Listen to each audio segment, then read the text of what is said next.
As I've shown previously in an older video, I know a lot about the non-computer role-playing game Dungeons & Dragons, also known as D&D. However, it's hard to play a game that requires other people when you have no friends. So I decided to turn to my best friend, which is Steam, and it turns out that they actually have a D&D game there. So there's this game called Chronicles of Mystara, which is a D&D computer game, and much like regular old tabletop D&D, you get to pick from all your favorite classes, such as Thief, Cleric, Fighter, Maju-Ku, and also, who could forget classes such as Elf and Dwarf. Also, like the tabletop game, you only have 20 seconds to choose who you want to be, and if you don't choose within that amount of time, you're stuck with whoever you looked at last. So basically this game is about a group full of people who have no real life skills aside from killing, so they're out and about, and as the game starts, your party immediately leaves you alone and you have to fight wave after wave of enemy. One improvement they did make over the base game is that there's no more dice rolls or stats. Instead, all you have to worry about is standing in front of the enemy and button mashing as fast as you possibly can until that enemy dies and another one shows up. Oh, also, on a side note, that dwarf is actually a distant relative of the dwarf from the hit game Golden Axe, so if you want to feel like you're playing an old Sega game, this might help you. Also, another improvement is that whereas the tabletop game had a literal book full of details of every single monster in the game, this game instead reuses the same handful of creatures, making it much easier to remember who it is you're fighting. Any idea of a fair fight is thankfully thrown out the window, as this game will just launch wave after wave of enemy, making sure that you have to keep feeding that machine those sweet quarters you've worked hard to get to keep yourself alive. Throughout the game, you get to traverse all kinds of amazing landscapes, such as a village, the most incredible water level I've ever seen in my life, a cave, and a slightly more red cave. Now, although a lot of enemies do repeat themselves throughout this game, there are some that are unique, and that being the bosses, such as a goblin chariot and even Dr. Doom, who was sent to the fantasy land of D&D through the Fantastic Four multiverse machine.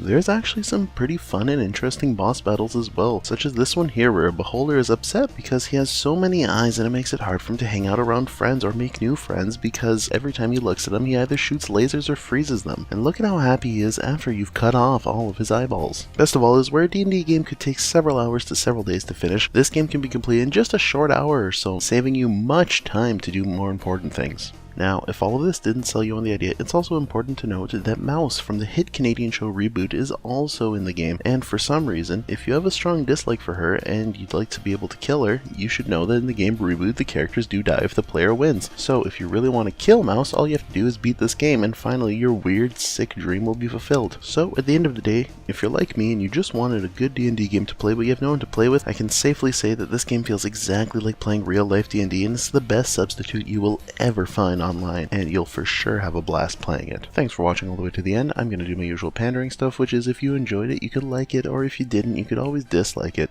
But if you really enjoyed it, maybe consider subscribing, watching some other videos, or sharing. It would mean a lot, but you don't have to at the end of the day, because I'm not your boss, and at the end of the day, you do what you want to do. I can't force you to do anything.